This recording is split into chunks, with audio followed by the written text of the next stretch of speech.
Ang mabuting balita ng Panginoon ayon kay San Mateo, Kabanata 6, talata 19 hanggang 23. Papuri sa iyo, Panginoon.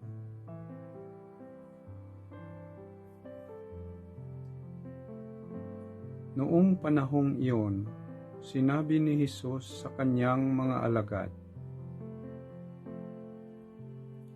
"Huwag kayong mag-impok ng kayamanan dito sa lupa.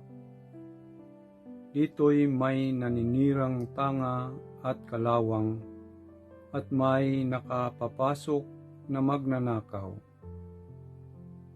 Sa halip, impukin ninyo ay mga kayamanan sa langit. Dooy walang naninirang tanga at kalawang, at walang nakapapasok na magnanakaw. Sapagkat kung saan naroon ang inyong kayamanan, naroon din naman ang inyong puso." Ang mata ang pinakailaw ng katawan. Kaya't kung malinaw ang inyong mata, maliliwanagan ang buo mong katawan. Ngunit kung malabo ang inyong mata, madirimlan ang buo mong katawan. Kaya't kung ang liwanag na sa iyo ay kadiliman pala, napakadilim niyan.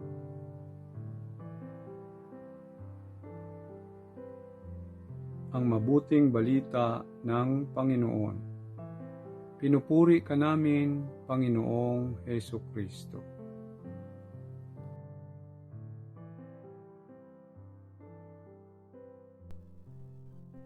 Maraming salamat, Maromel, sa iyong pagbasa ng ating Ebanghelyo sa araw na ito ng Biyernes, June 23, 2023. Kamusta po mga kapatid ang Biyernes natin? Kamusta po yung pagtatrabaho natin? Naway, nasa mabuti po tayong kalagayan, at sa araw na ito po yung araw ng ating devotion. Kung kayo man po ay may devotion sa Sacred Heart of Jesus at sa ating mahal na poong Jesus Nazareno, ito po yung araw na ito na naway nagawa natin ang ating pagdi-devotion. At naway pagpalain po tayo ng may kapal, no, sa ating hinihiling, no, sa Kanya, no, sa pamamagitan ng pagnonobena sa Sacred Heart of Jesus at sa ating mahal na poong Jesus Nazareno. At sa araw na ito mga kapatid ay punilayan natin yung ating Ebanghelyo from Matthew chapter 6 verse 19 to 23, no. Ang ating Ebanghelyo or our gospel today ay nagsasabi that it's all about the treasures, no? Ano bang treasure o kayamanan na gusto nating maipon mga kapatid? Treasures here on earth or treasures in heaven? Sabi ng ating Panginoon that do not store up for yourselves treasures on earth, right? Na where moth and decay destroy and thieves break and steal. So ito po yung sinasabi ng ating Panginoon that wag tayong mag-ipon ng kayamanan na aanayin lang, mabubulok, no? At mananakaw pa. But instead, store up treasures in heaven na hindi nabubulok, ano, or masisira or mananakaw, no, o ano mamang pamaraan. But sana naway sa panahon ngayon, karamihan maliban na sa siguro sa mga nakaisip, no, At ang hinahangad ng karamihan ay yung kayamanan na dito sa lupa. Dahil yun ang sa akala na makapagbigay ng ligaya, true happiness. But mga kapatid, alalahan natin that itong mga kayamanan na ito na ating iniipon dito sa lupa ay hindi natin madadala ito sa kabilang buhay. Tandaan natin yan. Ni kusing, wala tayong madadala. Kahit ano, wala. Kundi, ang madala lang natin ay yung ating nagawang kabutihan dito sa lupa. So kung hinahangad mo man ngayon na magkaroon ka ng sobra-sobrang kayamanan, sana naway hindi yung kayamanan na nandito sa lupa ang hinahangad natin, kundi yung kayamanan sa langit. No? Ano bang mga dapat nating dalhin na yaman doon sa langit? Of course, the good deeds or the good things na nagawa natin dito sa mundo. Yung paggawa lang ng kabutihan. Yung mga yun lang yun, mga kapatid. But sometimes, cannot blame some people that they look that treasures here on earth are the one. It's very important for them. So naway magkaroon tayo ng bukas na pag-iisip, para napagnilayan natin itong sinasabi ng ating Panginoon. And then sinasabi din ng ating Panginoon that the lamp of the body is the eye. If your eye is sound, your whole body will be filled with light. But if your eye is bad, your whole body will be in darkness. And if the light in you is darkness, how great will the darkness be? So, ini-emphasize din natin ito ng ating Panginoon that yung mga mata natin, yun yung ilaw, yung ilaw ng ating buong buhay o buong katawan natin. So, kung ano man ang nakikita natin at pinapasok natin sa ating isipan, yun ang hindi natin dapat gamitin itong ating mata sa hindi maganda. So, sa makatuwid, mga kapatid, whatever your eyes see, kung ano man yan, ibang huwag nating bigyan ng judgment kaagad. Karamihan, pag nakakita ng isang bagay sa kanyang kapwa, ang bilis natin mag-judge. Nakita lang natin na nagkausap yung lalaki at babae. Ayun na, maritis na. Yun na. Kung ano-ano na mga pinagsasabi hanggang sa dulo nang walang hanggan. No? So, yun ang mata natin. So, kung ano man ang nakikita natin, our eyes is designed to appreciate, the beauty that God has created. But, ang beauty na yan, for example, in our opposite sex, kung bigyan natin ng mali siya, doon tayo makakasala. But then, if gagamitin natin ng ating mga mata sa tama, malayo tayo sa kasalanan.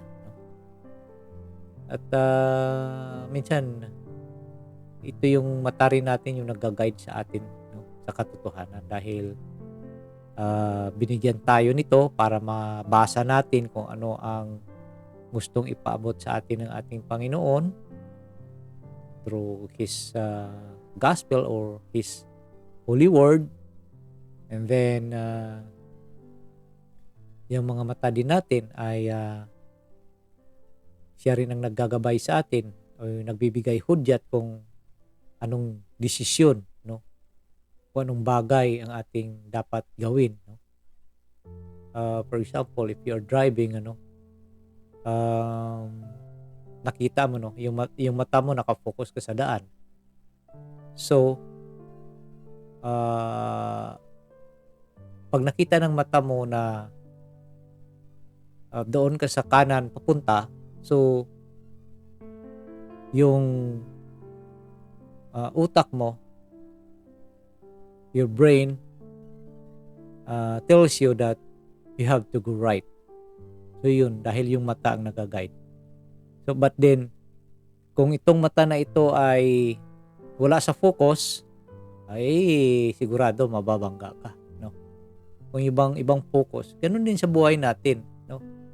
Kung wala tayo sa tamang focus gamit ang ating mata, ay talagang magka windang-windang tayo, no? Lalo na sa pananampalataya, no? Kung nakikita lang natin na maganda yung tulong or ibang sinasabing pagbigay ng tulong, no? Tutulungan ka, so nakita mo, maganda ito, so dito na lang ako. Kahit na yung totoong pananampalataya ay minsan iiwanan mo para lang doon. Dahil, yun nga, dahil doon sa mata mo na nakita mo na yung isang tao, yung kapwa mo, naging maganda ang buhay dahil sa tulong doon. Kahit na ipagpalit mo pa yung trophy, ang faith mo, no?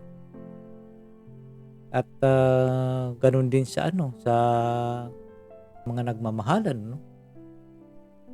Yung mata rin ang nagdidictate kung talaga bang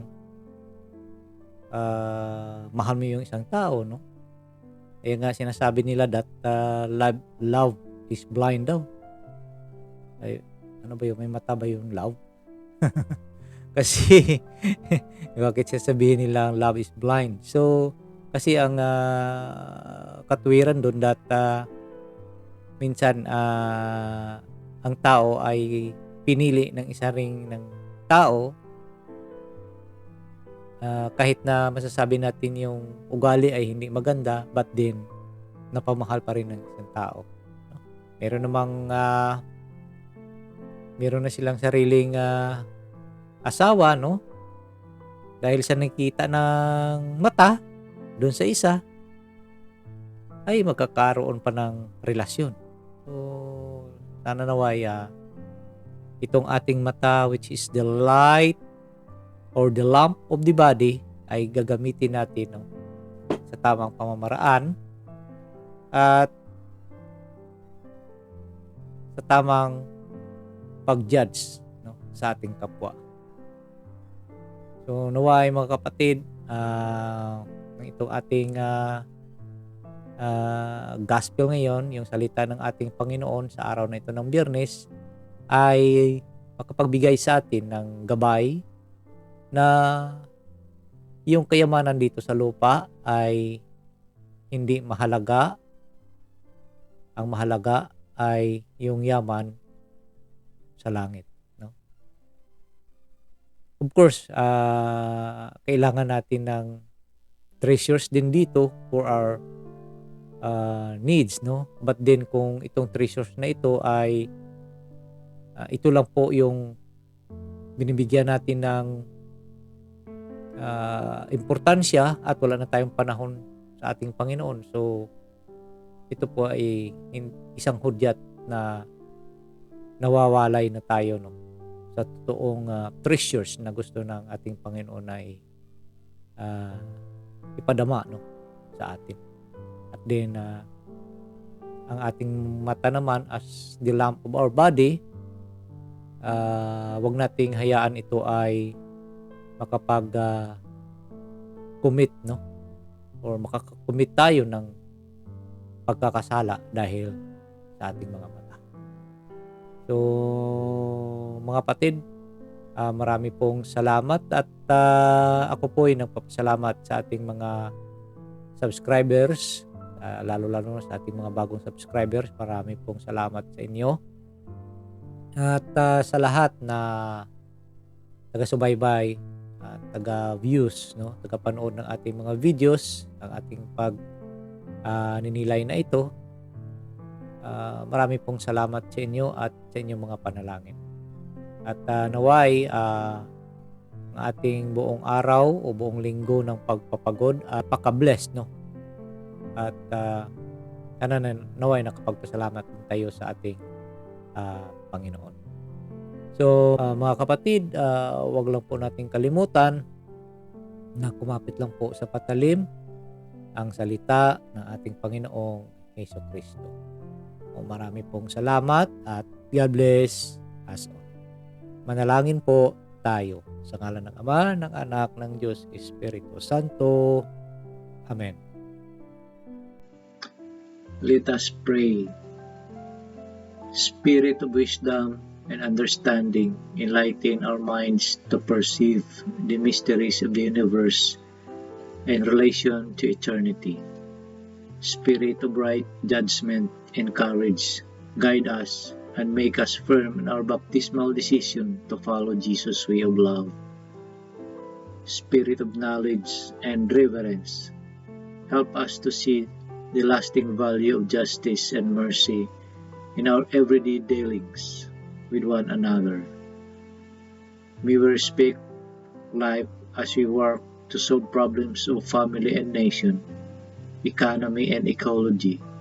Spirit of God, spark our faith, hope, and love into new action each day. Fill our lives with wonder and awe by your presence, which penetrates all creation. Amen.